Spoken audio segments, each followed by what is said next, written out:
हमने car side में लगाई और स्वीटी को जितना सेफली पॉसिबल था उतना हिलाने लगे और आवाज देकर उठाने लगे। स्वीटी उठ उठ जा, चल, कुछ नहीं होता, देख सुबह हो गई। भोसड़ी के स्वीटी क्या मुर्गा है जो सुबह होते ही उठ जाएगी? कुछ भी बोलता है चूतिया। स्वीटी, स्वीटी, बाबू उठ जा, चल देख पार्थिव भैया चाय लेकर आया है तेरे लिए। स्वीटी तो नहीं उठी, पर अथर्व की पीठ पर मेरी कोहनी जरूर उठ गई। साला खुद स्वीटी का कजिन था और मुझे भैया बना रहा था। उठ जा यार स्वीटू, देख दिल्ली आ गया, आजा करोल बाग के मस्त छोले भटूरे खाते हैं। स्वीटी हिली भी नहीं। सुहानी की आंखों में हल्के हल्के आंसू आने लगे। वो स्वीटी के तलवे घिसकर उठाने की कोशिश कर रही थी। स्वीटी, देख कितना मस्त लड़का जा रहा है, बहन चोद बिल्कुल टाइगर लग रहा है, उठ देख तो। स्वीटी फिर भी नहीं हिली। भाई ये तो लड़का देखने के लिए भी नहीं उठी, इसका मतलब सच में बेहोश है। पता चल गया तुम दोनों को, कॉन्ग्रेचुलेशंस। अब हॉस्पिटल चलोगे प्लीज? हॉस्पिटल तो चल लेंगे डार्लिंग, पर तू पैर के तलवे घिसकर इसे छोटा क्यों कर रही है? तुझसे अपने से लंबी लड़की बर्दाश्त नहीं होती। एक मारूंगी अभी बकवास करेगा तो। अथर्व जल्दी हॉस्पिटल चल। यस मैम, अभी जाता हूँ। तू क्या दांत दिखा रहा है बे? तेरे ससुर ने कार दी है भोसड़ी के और तेरे बाप ने मुझे ड्राइवर रखा है। For God sake please Atharva, अभी टॉन्ट मत करो। इसको कुछ हो गया तो इसके पापा को क्या जवाब दोगे? जवाब क्या देना है, हम बताएंगे ही नहीं कि ये हमारे साथ है।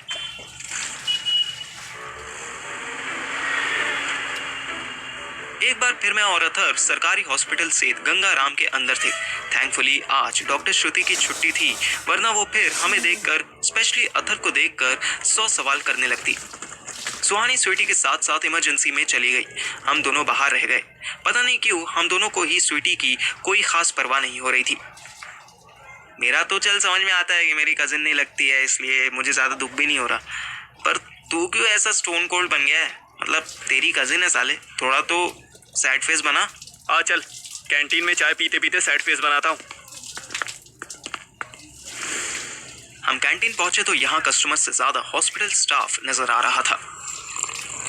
वाकई में चाय हाथ आते ही अथर्व का फेस चेंज हो गया। वो उदास कुत्ते जैसा दिखाई देने लगा। मैंने उसके कंधे पर हाथ रखा। कोई बात नहीं भाई, सब ठीक हो जाएगा। स्वीटी स्ट्रॉन्ग गर्ल है, she will be fine. Sweety तो ठीक ही हो जाएगी, उसकी टेंशन तो तेरी बीवी ले रही है ना, फिर क्या प्रॉब्लम है? अबे उसकी टेंशन नहीं है तो कुत्ते ऐसा मुंह क्यों बना लिया तूने? मुझे लंदन जाना है भाई, किंग कोहली की तरह मेरा दिल भी अब लंदन में ही लगता है। तू जो कह रहा है वो सुनने में बहुत अच्छा लगता है, पर प्रैक्टिकली पॉसिबल नहीं है। तुझ पर दिल्ली में ही इतने केस लगे हैं कि एक एक को सॉल्व करते करते श्रेय और मोंटी के बच्चे बड़े हो जाएंगे। अथर्व ने मेरी पीठ पर ऐसी जगह मुक्का मारा कि मेरी सांस अटक गई।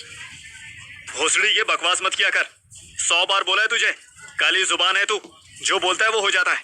मेरी सांस उखड़ गई थी, वरना मैं ऐसा जवाब देता कि साले की बोलती बंद हो जाती। क्या हुआ, सांस नहीं आ रही है? चाय पी ले, ठीक हो जाएगा। मैं साले, बहुत तेज मारा है तूने। नहीं बोला जा रहा तो थोड़ी देर चुप हो जाना, या फिर व्हाट्सएप कर दे। हाँ, और साले 2 पेशेंट्स पर शायद डिस्काउंट भी मिल जाए। क्यों? अच्छा, ज्यादा तेज से लग गई क्या? टेंशन मत ले, हम हॉस्पिटल में ही हैं। कोई भी बोन फ्रैक्चर होगा तो अभी के अभी ठीक हो जाएगा। हाँ, और साले 2 पेशेंट्स पर शायद डिस्काउंट भी मिल जाए। क्यों? अबे फिर शुरू हो गई तेरी बकचोदी। लंदन कैसे जाना है वो बता, उस पर फोकस कर। भाई मेरे, पहले सिचुएशन को समझ अच्छे से। हम आज दिल्ली आए हैं, पर तुझे याद है, तुझे एक पर्ची मिली थी जिसमें अर्जेंट दिल्ली आने के लिए कहा गया था। ओ बहनचोद, मैं तो भूल ही गया था यार। तुझसे यही उम्मीद थी, तो बस उसी टाइम अच्छे से काम कर पाता है जब तेरी लाइफ में कोई लड़की नहीं होती। एनीवेज, अब प्रायोरिटी लिस्ट सुन। हाँ सुना। सबसे पहले तुझे मेरे बाप से मिलना है, मुझे अपनी मम्मी से मिलना है, करेक्ट? अथर्व ने हाँ में मुंडी हिलाई। नेक्स्ट, हमें स्वीटी के रहने का इंतजाम करना है। अबे देख, अगर आज बच जाती है तो मैं। चुप भोसड़ी के, मुझे काली जुबान कह रहा है और खुद क्या बोल रहा है? मुझे छोड़, तू अपनी बकचोदी कंटिन्यू कर। फिर स्वीटी की बात क्या करना है? उसके पापा से मिलना है। मैं अथर्व के पापा को बचपन से पापा ही कहता आ रहा था। उसके बाद सबसे टफ टास्क, श्रेया के पापा से मिलना है। अबे पागल है क्या? वो नाड़ा खोल के हमें ढूंढ रहा है ताकि हमारी बजा सके, और तू कहता है कि हम खुद अपना पिछवाड़ा लेकर उसके पास जाएं और स्माइल करते हुए बोले कि जहां पना तोहफा कबूल करो। तेरा फ्यूज उड़ गया है क्या? देख भाई, मैंने पहले ही बोला कि ये टफ टास्क है, पर सबसे इम्पोर्टेंट भी है, क्योंकि अब हम दिल्ली आ गए हैं। हम दोनों को हर हाल में एक जॉब या कोई अर्निंग सोर्स चाहिए। हाँ, ताकि मैं श्रेया से शादी कर सकूं और तू अपनी वो लेस्बो बीवी के नखड़े उठा सके। पास के टेबल पर दो लोग बैठे थे। अथर के लेस्बो बोलते ही वो मेरी तरफ देखने लगे। चुप्पी चूतिए, वो लेस्बो नहीं है, बस काइंड हार्ट पर्सन है। वाह बेटा, यही काइंड हार्टनेस मैं दिखाऊं तो मुझे तू ठरकी कहता है। जो बोलना है बोल, पर वो लेस्बो नहीं है। हाँ तो भाई सेक्सुअली सही। सनी लियोनी से इंस्पिरेशन ले रही मेरी भाभी। हो गया तेरा, बकवास ही करनी है, काम की बात रहने दे। सॉरी, तू अपनी बोरिंग लिस्ट कंटिन्यू कर। हम दोनों की चाय खत्म हो गई। मैं कह रहा था कि सरवाइव करने के लिए इनकम चाहिए, और इनकम तभी बनेगी जब हम अपनी आइडेंटिटी रिवील करेंगे। मींस हमें जॉब करनी हो या इंस्टीट्यूट खोलना हो, 10 लोगों से बात तो करनी पड़ेगी ना।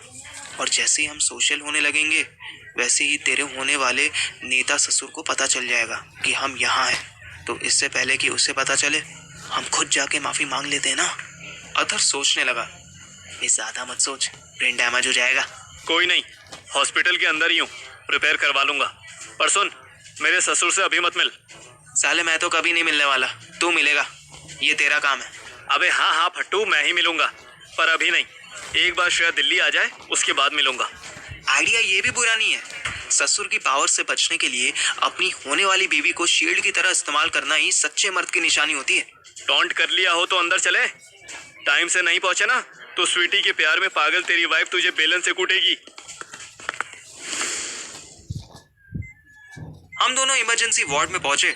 सुहानी बाहर बैठी हमारा वेट कर रही थी। कहाँ चले गए थे? मेरे बोलने से पहले अथर बोला। वो हम मेडिसिन का पता करने गए थे। वो क्या है ना, यहाँ के कुछ मेडिकल स्टोर्स फ्रॉड हैं, तो अगर डॉक्टर ने स्वीटी के लिए कोई इंजेक्शन या टैबलेट मंगवाई तो हम जेन्युइन शॉप से लेकर आएंगे। तो फिर मिली? क्या मिली? अरे जेन्युइन मेडिकल शॉप। हाँ मिली ना, एक तो मिली है। अभी हम उसी की ऑथेंटिसिटी चेक कर रहे हैं। अथर मुझसे दूर रहकर कितने मस्त कॉन्फिडेंस से झूठ बोलने लगा था। मेरी आंखों में काजल लगा होता तो मैं अभी तुरंत अपनी आंख से सुरमा निकालकर इसकी ठुड्डी पर लगा देता। तू मेडिसिन की चिंता मत कर, डॉक्टर क्या बोले ये बता। सुहानी नीचे देखने लगी। उसके प्राइवेट पार्ट में स्वेलिंग है, शायद इन्फेक्शन हो गया है।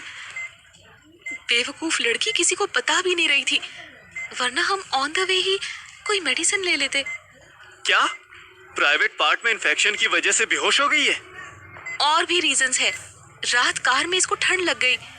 अरे पर मैंने तो तुम दोनों को बिल्कुल नया ब्लैंकेट उड़ाया था। हाँ, बट इसको लगा मुझे ज्यादा ठंड लग रही है, इसीलिए पगली ने मुझे कवर कर दिया और खुद ठंड खाती रही। शांत हो जा तू, टेंशन मत ले। उसको सर्दी लगी है, यूरिनल इन्फेक्शन है और थोड़ी सी बेहोश है। कोई बात नहीं, तीनों क्यूरेबल इश्यूज हैं।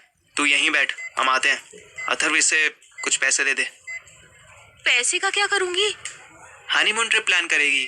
अरे पगली, हम दोनों नहीं होंगे, बाय चांस डॉक्टर या नर्स ने कुछ लाने को कहा तो कैसे लाएगी? एक मिनट, तुम दोनों मुझे हॉस्पिटल में अकेला छोड़कर जा रहे हो? नहीं बाबू, हम तुझे स्वीटी के साथ छोड़कर जा रहे हैं। तुझे इसलिए नहीं ले जा रहे हैं ताकि स्वीटी अकेली ना हो, समझी? अरे नहीं भी समझी तो कोई बात नहीं, आके समझा देंगे।